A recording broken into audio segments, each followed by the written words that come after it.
Hi friends, welcome back to our channel. ನಾನು Sudeep from Technical Good News Kannada. ಸೂತ್ರ ಈ ಒಂದು ವಿಡಿಯೋದಲ್ಲಿ ಏನ್ ನೋಡ್ತೀವಿ ಅಂತ ಹೇಳಿದ್ರೆ, ನಿನ್ನೆ ವಿಡಿಯೋದಲ್ಲಿ ನಾನು ನಿಮ್ಗೆ ಇನ್ಫಾರ್ಮೇಶನ್ ತಿಳಿಸ್ಕೊಡ್ತಿದ್ದೆ. ಅದೇನಂತ ಹೇಳಿದ್ರೆ, ಈ ಒಂದು ಡ್ರೀಮ್ ಲೆವೆಲ್ ನಲ್ಲಿ ನೀವು ಗ್ರ್ಯಾಂಡ್ ಲೀಗ್ ಅನ್ನುವಂಥದ್ದನ್ನ ಪಕ್ಕಕ್ಕಿಟ್ಟು ಹೇಗೆ ಡೈಲಿ ಬೇಸ್ ನಲ್ಲಿ ಅಮೌಂಟ್ ಅನ್ನ ವಿನ್ ಮಾಡುವಂಥದ್ದು ಅಂದ್ರೆ ಡೈರೆಕ್ಟ್ ಆಗಿ ಟಾಪಿಕ್ ಏನು ಅಂತ ಎಕ್ಸ್ಪ್ಲೈನ್ ಮಾಡೋದಾದ್ರೆ, ಡ್ರೀಮ್ ಲೆವೆಲ್ ನಲ್ಲಿ ಸ್ಮಾಲ್ ಲೀಗ್ ನಲ್ಲಿ ಒಳ್ಳೆ ಅಮೌಂಟ್ ಅನ್ನ ಡೇ ಬೈ ಡೇ ವಿನ್ ಮಾಡುವಂಥದ್ದು ಹೇಗೆ ಅಂತ ಹೇಳಿ ನಾನು ನಿಮ್ಗೆ ಇವತ್ತಿನ ವಿಡಿಯೋದಲ್ಲಿ ತಿಳಿಸ್ಕೊಡ್ತೇನೆ. ಸೊ ಹಾಗಾಗಿ ಈ ಒಂದು ವಿಡಿಯೋ ತುಂಬಾನೇ ಇಂಪಾರ್ಟೆಂಟ್ ಆಗಿರುತ್ತೆ. ಸೊ ಇದರಲ್ಲಿ ನಾನು ಬೇಸಿಕ್ ಆಗಿ ಹಾಗೇನೆ ನಿಮ್ಗೆ ಸಿಂಪಲ್ ಆಗಿ ಅರ್ಥ ಮಾಡಿಸ್ತೀನಿ. ಯಾವೆಲ್ಲ ಟಿಪ್ಸ್ ಗಳನ್ನ ಯೂಸ್ ಮಾಡ್ಕೊಂಡ್ರೆ ನೀವು ಗ್ರ್ಯಾಂಡ್ ಲೀಗ್ ನ ಬದಲಿಗೆ ಡೇ ಟು ಡೇ ನಲ್ಲಿ ಸ್ಮಾಲ್ ಲೀಗ್ ನಲ್ಲಿ ಒಳ್ಳೆ ಅಮೌಂಟ್ ಹೇಗೆ ಅರ್ನ್ ಮಾಡ್ಬೇಕು ಅಂತ ತಿಳಿಸ್ಕೊಡ್ತೇನೆ. ಸೊ ಫ್ರೆಂಡ್ಸ್, ಡೈರೆಕ್ಟ್ ವಿಡಿಯೋದ ಟಾಪಿಕ್ ಹೋಗಿದ್ರೆ ಮೊದಲನೇ ಟಿಪ್ ಏನು ಅಂತ ನಾವು ನೋಡೋದಾದ್ರೆ, ಯಾವ ರೀತಿಯಾಗಿ ಈ ಒಂದು ಸ್ಮಾಲ್ ಲೀಗ್ ನಲ್ಲಿ ಟೀಮ್ ಅನ್ನ ಮಾಡಬೇಕು ಅಂತ ಹೇಳಿ. ಯಾಕಂತ ಹೇಳಿದ್ರೆ GL ನ ಟೀಮ್ ಬಗ್ಗೆ ತುಂಬಾನೇ ವಿಡಿಯೋಸ್ ಗಳು ಸಿಗುತ್ತೆ, ತುಂಬಾನೇ ಇನ್ಫಾರ್ಮೇಶನ್. ನೀವು ತುಂಬಾನೇ ದಿನಗಳಿಂದ ಈ ಒಂದು ಗ್ರ್ಯಾಂಡ್ ಲೀಗ್ ಅನ್ನುವಂಥದ್ದು ವಿನ್ ಮಾಡ್ಲಿಕ್ಕೆ ಟ್ರೈ ಮಾಡ್ತಿರ್ತಾರೆ, ಬಟ್ ಸ್ಟಿಲ್ ನಿಮ್ಗೆ ಇಲ್ಲಿ ಲಾಸ್ ಆಗ್ತಿರುತ್ತೆ. ಹಾಗಾಗಿ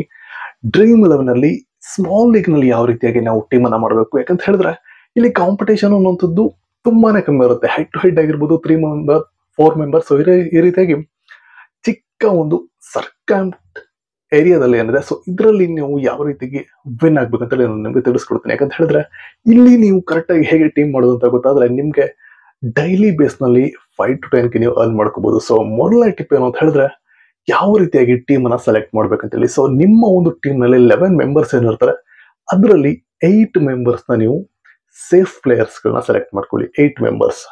ಸೊ ಇವರ performance day to day matches ಗಳಲ್ಲಿ ಚೆನ್ನಾಗಿರ್ಬೇಕು. ನೆಕ್ಸ್ಟ್ ಇರುವಂತ 2 ಪ್ಲೇಯರ್ಸ್ ಗಳನ್ನ ನೀವು ರಿಸ್ಕಿಯಾಗಿ ಸೆಲೆಕ್ಟ್ ಮಾಡ್ಕೋಬೇಕು.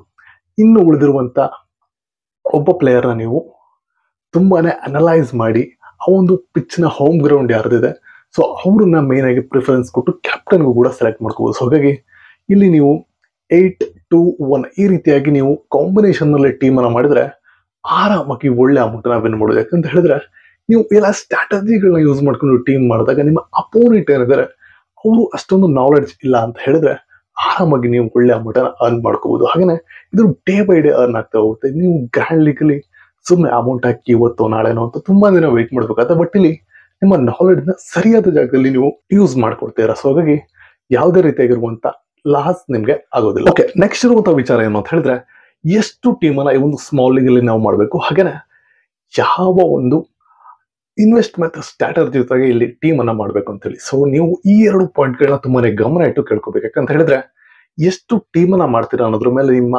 ಇನ್ಕಮ್ ಅಥವಾ ಲಾಸ್ ಅನ್ನುವಂಥದ್ದು ಡಿಪೆಂಡ್ ಆಗಿರುತ್ತೆ. ಸೊ ಹಾಗಾಗಿ ನಾನು ಹೇಳೋ ಪ್ರಕಾರ ನೀವು 5 to 6 ಟೀಮ್ ಅನ್ನ ಮಾಡ್ಕೊಳ್ಳಿ. ಆದ್ರೆ 5 to 6 ಟೀಮ್ಸ್ ಅಂತ ಹೇಳಿದ್ರೆ ಹೆಚ್ಚಿನ ಅಮೌಂಟ್ ಅನ್ನ ಇಲ್ಲಿ ಇನ್ವೆಸ್ಟ್ ಮಾಡ್ಬೇಕಂತ ಹೇಳಿದ್ರೆ ನಿಜವಾಗ್ಲೂ ಇಲ್ಲ. ಯಾಕಂತ ಹೇಳಿದ್ರೆ ಇಲ್ಲಿ ನೀವು ಡೇ ಟು ಡೇ ಅರ್ನ್ ಮಾಡೋದ್ರಿಂದ ಇವತ್ತು ಏನಾಗ್ತಿರೋ ಅದನ್ನ ನಾಳೆ ಅಪ್ಗ್ರೇಡ್ ಮಾಡ್ತಾ ಹೋಗ್ತೀರಾ. ಸೊ ಹಾಗಾಗಿ ನಿಮ್ಗೆ ಎಕ್ಸಾಂಪಲ್ ಕೊಡ್ಬೇಕಂತ ಹೇಳಿದ್ರೆ 1000 ರೂಪೀಸ್ ಇದೆ ಅಂತ ಹೇಳಿದ್ರೆ ನೀವು ಎವ್ರಿ ಮ್ಯಾಚಸ್ ಗಳಿಗೆ 100 ಅಂತ ಇನ್ವೆಸ್ಟ್ ಮಾಡಿದ್ರು 6 ಮ್ಯಾಚ್ಗೆ 600 ಆಗುತ್ತೆ. ಸೊ ಹಾಗಾಗಿ ಇಲ್ಲಿ ನೀವು ಸ್ಟ್ರಾಟಜಿಯನ್ನು ಯೂಸ್ ಮಾಡ್ಕೊಂಡು ಟೀಮ್ ಮಾಡಿದ್ರೆ ಆ 600 ಏನಿದೆ ಅದು ನಿಮಗೆ ಡಬಲ್ ಆಗುತ್ತೆ. ಸೊ ಯಾವುದು ವಿನಿಂಗ್ ಅಮೌಂಟ್ ಇದೆ ಅದನ್ನ ನೆಕ್ಸ್ಟ್ ಮ್ಯಾಚ್ ನಲ್ಲಿ ನೀವು ಇನ್ವೆಸ್ಟ್ ಅನ್ನ ಮಾಡ್ಕೋಬಹುದು. ಸೊ ಹಾಗಾಗಿ ತುಂಬಾ ಹಣ ಇದೆ ಅಂತ ಹೇಳಿ ಎಲ್ಲಾ ಮ್ಯಾಚ್ ಗಳಿಗೂ ಜಾಸ್ತಿ ಇನ್ವೆಸ್ಟ್ ಮಾಡುವಂತದ್ದು ಲಾಸ್ ಆಗುತ್ತೆ. ಹಾಗೇನೆ ನಿಮ್ಗೆ ಯಾವ ಮ್ಯಾಚ್ ನಲ್ಲಿ ಕಾನ್ಫಿಡೆನ್ಸ್ ಇದೆ, ಯಾವ ಮ್ಯಾಚ್ ನ ಅನಲೈಸ್ ನೀವು ಮಾಡಿದ್ರೆ ಪಿಚ್ ರಿಪೋರ್ಟ್ ನಿಮ್ಗೆ ಗೊತ್ತಿದೆ, ಸೊ ಅದರ ಬಗ್ಗೆ ಕಾನ್ಸಂಟ್ರೇಟ್ ನೀವು ಈ ರೀತಿಯಾಗಿರುವಂತಹ ಸ್ಟ್ರಾಟಜಿಯನ್ನ ಬಳಸ್ಕೊಂಡು ಟೀಮ್ ಮಾಡಿದ್ರೆ ಅಂತ ಹೇಳಿದ್ರೆ ನಿಮ್ಮ ಲಾಸ್ ಆಗಿರುವಂತಹ ಅಮೌಂಟ್ ಏನಿದೆ ಅದು ಕೂಡ ಕವರ್ ಆಗುತ್ತೆ. ಸೊ ಹಾಗಾಗಿ